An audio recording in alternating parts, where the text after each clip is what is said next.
Nairobi Senator Edwin Sifuna has expressed his belief that Lang'ata Member of Parliament Phelix Odiwuor, popularly known as Jalango, is no longer a formidable candidate for the parliamentary seat in the upcoming 2027 elections.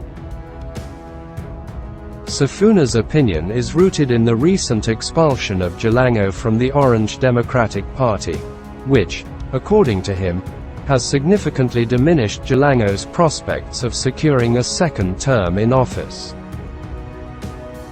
The Lang'ata MP was expelled alongside 4 other prominent ODM party members. In his capacity as ODM's Secretary-General, Sifuna emphasized the party's commitment to upholding due process.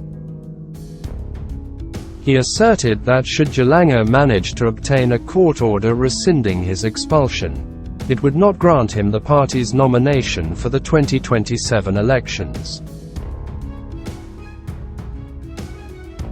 As a political party, we are steadfast in adhering to our constitution, and we are prepared to abide by any legal decisions, Sifuna stated during a radio interview.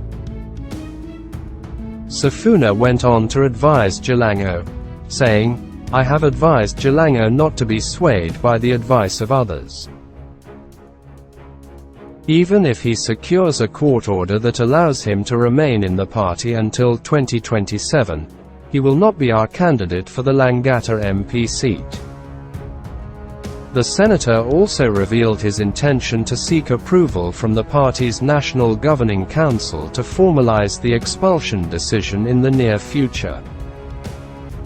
"We have initiated the process early, and our disciplinary committee has already completed its work, with recommendations submitted to the National Executive Committee. The inefficiencies in our court system won't deter us from taking appropriate action. Regardless of the time it may take, we will act within the confines of the law," Sifuna affirmed. These developments have undoubtedly reshaped the political landscape and raised questions about the future trajectories of these expelled members. To get more news, leave a like and comment below this video. Also, don't forget to subscribe to the Kenya News channel.